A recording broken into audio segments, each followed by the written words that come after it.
కాబట్టి నేను వారిని ఈ విధంగా ప్రార్థన చేస్తున్నాను. రామరక్ష ప్రార్థన పాపం సర్వకామం శిరోమి మిగతా లక్ష్మణ హనుమంతుల రామచంద్రమూర్తి అనేక ఈ మూడు మనం మనతారా ఇస్తామో అప్పుడు మన యొక్క పరిస్థితి భగవంతుడే మనకు అనుగ్రహిస్తారు.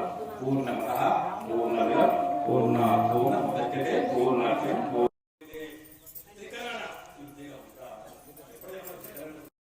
సీతారామతి తిరుపతి గడే చరణం సీతారామతి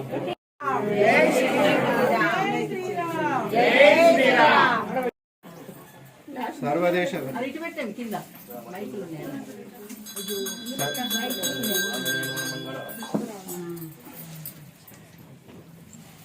పరాచార్య పురోగమని సర్వయుక్త పూర్వచార్య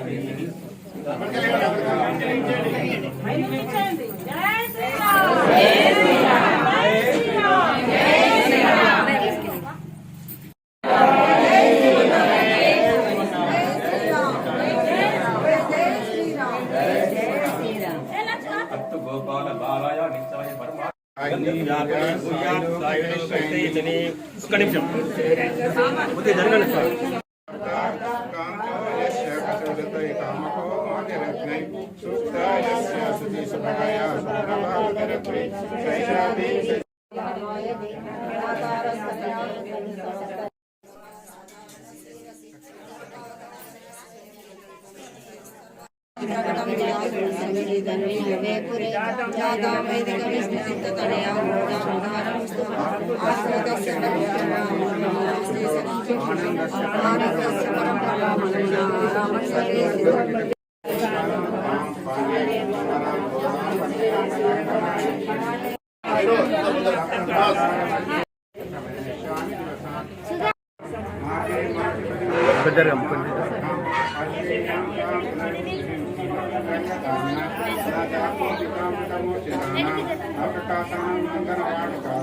సంగేశ్వర కస్పతమాశ్రయాణం అత్యసన మన్యతమో భవేయం అత నికృష్ట ఘంతో. రామాలయంలో ధనుర్మాసం యొక్క 27వ రోజు పురస్కరించుకొని కూడాలి ఉత్సవం. 108 అయితే వెనకటి కాలంలో సుందరబాబు పరమాణులకు ఈమె మొక్కుకుంటుంది. ఎప్పుడైతే నేను భగవంతుడిని పెళ్లి చేసుకుంటానో అప్పుడు సుందరబాబు పరమాణుకు మొక్కు చేస్తానని చెప్పి 108 కష్టాలలో పట్ల నివేదన చేస్తానని చెప్పి మొక్కుకుంటుంది. తర్వాత 29వ రోజే ఆమె పెళ్లి చేసుకొని వెళ్తుంది. తర్వాత కొంతకాలానికి భగవత్ రామానుజులు ఈ విషయాన్ని తెలుసుకొని మళ్ళీ 108 కాండాల లోపల ఈ పాయసాన్ని తయారు చేసి 27వ రోజు నాడు మరి సుందరబాబు పరమాణులకు సమర్పించడం జరిగింది. ఆ ప్రకారంగానే మనకు ఉన్నటువంటి విల్లి పుస్తారులో పట్ల అధీరంగ క్షేత్రంలో పట్ల అంతటా కూడా ఇది మహా ఉత్సవంగా జరుగుతూ ఉన్నది.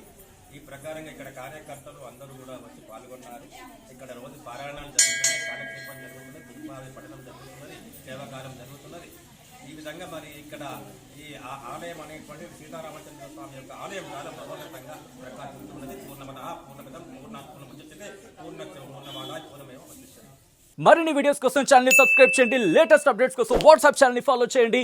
అండ్ లింక్ డిస్క్రిప్షన్ లో ఉంది.